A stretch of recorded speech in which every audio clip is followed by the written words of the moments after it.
Hi students, this is fund. Welcome back to my channel. JEE main April session కూడా కేవలం 2 రోజుల time ఉంది. April 2న ఎల్లుండి నుంచి ఎగ్జామ్ అయితే స్టార్ట్ కాబోతుంది. ఫస్ట్ డే పేపర్ తర్వాత రోజు రాసేవాళ్ళు ఏప్రిల్ 2 తర్వాత 4th తర్వాత 5th 6th 8th రాసే వాళ్ళకి పెద్ద ఇబ్బంది ఏమి ఉండదు. ఒక ప్రొఫార్మా తెలుస్తూ ఉంటుంది. స్టూడెంట్స్ ఆల్రెడీ రాసి వచ్చి ఉంటారు కాబట్టి పేపర్ మోడల్ ఎలా ఉంటుందంటే ఆ టఫ్నెస్ ఎలా ఉంది, ఏ టాపిక్ నుంచి ఎన్ని క్వశ్చన్స్ వస్తుంది, ఇవన్నీ కొంత ఐడియా ఉంటుంది. తర్వాత రాసే వాళ్ళకి పెద్ద ఇబ్బంది ఉండదు. ఫస్ట్ రోజు వచ్చిన వాళ్ళకి పేరెంట్స్కి పెద్ద టార్చర్, స్టూడెంట్స్ కూడా బాగా టెన్షన్. మామూలు రోజు రాసిన దానికన్నా ఫస్ట్ డే ఫస్ట్ పేపర్ రాసిన వాళ్ళకి ఇంకా ఇబ్బంది అయితే ఉంటుంది. అసలు జనరల్గా 2024లో 2025లో ఫస్ట్ డే పేపర్స్ ఎలా ఉన్నాయి ఏప్రిల్ షిఫ్ట్ అది ఒకసారి ఎనాలిసిస్ ద్వారా మీతో నేను డిస్కస్ చేస్తాను. So coming to the point, ఎవరికన్నా ఈఏపీ సెట్ అవ్వచ్చు, అడ్వాన్స్ అవ్వచ్చు, మ్యాథమెటిక్స్ క్రాష్ కోర్స్ కావాలంటే లింక్ అయితే కింద డిస్క్రిప్షన్లో చెక్ చేసుకోండి. అలాగే బిట్సాట్కి సంబంధించి ఫోడో క్లబ్ వాళ్ళకి సంబంధించిన క్రాష్ కోర్స్ కూడా బుక్స్ కూడా మీకు లింక్లు అయితే కింద డిస్క్రిప్షన్లో చెక్ చేసుకోండి. So coming to the point, 2024 జనవరిలో 27th ఎగ్జామ్ జరిగింది. 99% గురించి మాట్లాడతాను నేను. మార్నింగ్ పేపర్ 2024లో జనవరిలో ఫస్ట్ డే ఫస్ట్ షిఫ్ట్ జరిగిన పేపర్ చాలా ఈజీగా రావటం. 99% 235. నాకు తెలిసి గత 10 సంవత్సరాల్లో కూడా అంత ఎక్కువ స్కోర్ 99%కి రాలేదు. పేపర్ అంత ఈజీగా ఉండటం చాలా ఇబ్బంది పడ్డారు స్టూడెంట్స్. ఈజీగా ఉండటం వల్ల ఇబ్బంది ఏంటంటే రాసినప్పుడు ఆనందంగా ఉంటుంది, రిజల్ట్ వచ్చినప్పుడు చాలా ఇబ్బంది పడతారు. ఫస్ట్ డే పేపర్స్ పరిస్థితి, ఈవినింగ్ పేపర్ అయితే 219 మార్క్స్ కానీ 99% రాలేదు. అదే 2024లో ఏప్రిల్ 4th ఎగ్జామ్ జరిగింది. ఏప్రిల్లో ఫస్ట్ డే మార్నింగ్ పేపర్ 192 మార్క్స్కి 99% వచ్చింది. ఈవినింగ్ పేపర్లో 200 మార్క్స్కి అయితే 99% వచ్చింది. సో ఓవరాల్గా ఏప్రిల్ మొత్తం చూసుకున్నా కూడా పేపర్స్ ఫస్ట్ డే పేపర్స్ ఎలా ఉన్నాయంటే యాజ్ యూజువల్గా మిగతా రోజులు ఎలా ఉంటాయో అలాగే ఉంటాయి. ఫస్ట్ డేకి ఒక స్పెషల్గా, సెకండ్ డేకి ఒక స్పెషల్గా అనేది అయితే జనరల్గా అయితే ఏం ఉండదు. సో స్టూడెంట్స్ ఎవరెవరో ఏదోదో వీడియోలు చూసేసి ఫస్ట్ డే పేపర్స్ టఫ్ ఉంటుంది కదా, లేకపోతే ఇంకేదో ఊహించుకుంటారనే ఉద్దేశంతో డేటా చెప్పడం.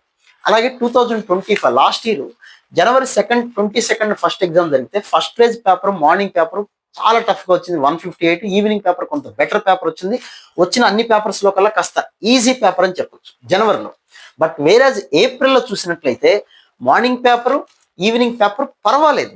ఎప్పుడైనా స్టూడెంట్స్ అయినా పేరెంట్స్ అయినా కోరుకోవాల్సింది ఏంటంటే పేపర్ కనుక అబవ్ యావరేజ్ స్టాండర్డ్లో ఉంటే, అంటే కొద్దిగా టఫ్గా ఉంటేనే తక్కువ స్కోర్కి ఎక్కువ పర్సంటేజ్ రావడానికి అయితే అవకాశం ఉంటుంది. జనరల్గా మీరు ఏప్రిల్లో ఎప్పుడు చూసినా కానీ ఏప్రిల్లో మీరు 2024 అయినా 25 ఎప్పుడైనా చూడండి పేపర్లో ఏప్రిల్ సెషన్లో జనవరి కన్నా కాస్త ఎక్కువ మార్కులు అయితే వస్తూ ఉంటాయి. దానికి రీజన్ ఇంతకుముందు వీడియోస్లో కూడా చెప్పాను. చాలా మంది స్టూడెంట్స్ ప్రిపేర్ అయిన వాళ్ళు ఎక్కువ మంది ఉంటారు. దానివల్ల ఇంతకు ముందు కన్నా కాస్త ఎక్కువ స్కోర్ వచ్చే అవకాశాలు అయితే ఉంటాయి. అలానే మన పర్సంటేజ్ తగ్గిపోతుంది అనుకోవద్దు. రాసేవాళ్ళు జనరల్గా జనవరి కన్నా ఏప్రిల్లో కొద్దిగా తక్కువగా ఉంటున్నారు గత 2-3 సంవత్సరాలుగా.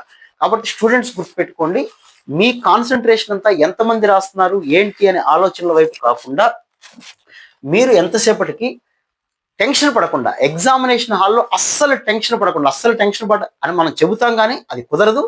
కానీ ఎగ్జామినేషన్ హాల్లోకి మీరు వెళ్ళిన తర్వాత మీరే కింగ్. మీరు ఏం చేయాలనుకుంటున్నారో అది చేయాల్సిందే. రాసే ప్రొసీజర్ ఒకటి, కెమిస్ట్రీ, ఫిజిక్స్, మ్యాథమెటిక్స్ లాస్ట్లో రాసుకోండి. కెమిస్ట్రీ, ఫిజిక్స్లో ఏది స్టార్ట్ చేస్తారు, ఏది ముందు, ఏది వెనక ఆలోచించుకోండి. ఏప్రిల్ పేపర్లు అనేది అంత టఫ్గా అయితే ఉండకపోవచ్చేమో, బట్ జనవరి కన్నా అయితే కాస్త బెటర్గా ఉంటాయి. బెటర్గా స్కోర్ చేయడానికి అయితే ఛాన్స్ ఉంటుంది. సో ఫస్ట్ డే రాసే పేపర్స్ కూడా జనరల్గా ఎప్పుడూ కూడా ఒక మార్నింగ్ పేపర్ యావరేజ్ పేపర్ వస్తే ఈవినింగ్ పేపర్ కొద్దిగా టఫ్గా, లేదా మార్నింగ్ పేపరే ఈజీగా వస్తే ఈవినింగ్ పేపర్ కొద్దిగా టఫ్గా ఉంటున్నాయి. రెండు క్వైట్ ఆపోజిట్గా గత కొన్ని సంవత్సరాలుగా అయితే అలా జరుగుతుంది. అలా ఈ సంవత్సరం ఉండాలని అయితే రూల్ అయితే ఏమీ లేదు. స్టూడెంట్స్కి ఈ వీడియో ద్వారా చెప్పాలనుకున్న ముఖ్యమైన పాయింట్ ఏంటి అంటే మన అంచనాలకు ఏది కూడా అందేది కాదు. పేపర్ ఎలా ఉంటుంది అనేది మన చేతుల్లోనూ, యూట్యూబర్స్ చేతుల్లోనూ, ఎవరి చేతుల్లోనూ ఊహల్లోనూ ఉండదు. కానీ మీకు మీ మీద ఎంత నమ్మకం ఉంది, ఎగ్జామినేషన్ హాల్లో ఎంత తక్కువ టెన్షన్తో, కాన్ఫిడెంట్తో మీరు ఎగ్జామ్ రాశారు అనే దాని మీద మీ స్కోరు, పర్సంటేజ్ అయితే ఆధారపడి ఉంటుంది. గుర్తుపెట్టుకోండి, పేపర్స్ అయితే టఫ్గా ఉంటాయి. ఇది జేఈ ఎగ్జామ్ అని గుర్తుపెట్టుకోండి. మళ్ళీ పదే చెప్తుంది, జేఈ పేపర్స్ టఫ్గా ఉంటాయి, ఉండాలి, ఉంటేనే మనకు మంచి జరుగుతున్న స్టూడెంట్స్ అందరూ గుర్తుపెట్టుకోండి. అదే మెంటల్గా మీరు ఫిక్స్ అయ్యి ఎగ్జామినేషన్ హాల్లోకి వెళ్తే పేపర్ టఫ్గానే ఉండే ఒకవేళ డెఫినెట్గా ఉంటుంది, అది ఉన్నా కూడా మీరు దాన్ని లైట్గా తీసుకోగలుగుతారు. మీకు వచ్చిన క్వశ్చన్ తప్పుపోకుండా చేయండి. ఖచ్చితంగా మీకు బెటర్ స్కోర్ రావాలని వస్తుందని నేను కూడా కోరుకుంటున్నాను. So wish you all good luck.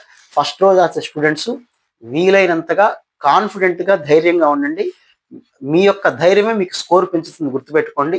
మీ తర్వాత రాసే వాళ్ళకి కొద్దిగా ధైర్యం ఎక్కువ ఉంటుంది. వాళ్ళకి ఆల్రెడీ ఒకళ్ళు రాసి వచ్చారు కదా అనే ఉద్దేశంతో ఆ పేపర్ ఎలా ఉందో తెలుస్తుంది కాబట్టి మీరు వాళ్ళకన్నా ధైర్యంగా ఉంటేనే బెటర్ స్కోర్ చేయగలుగుతారు. So wish you all good luck. మళ్ళీ ఇంకో వీడియోలో మళ్ళీ మనం మాట్లాడుకుందాం. Right, thank you.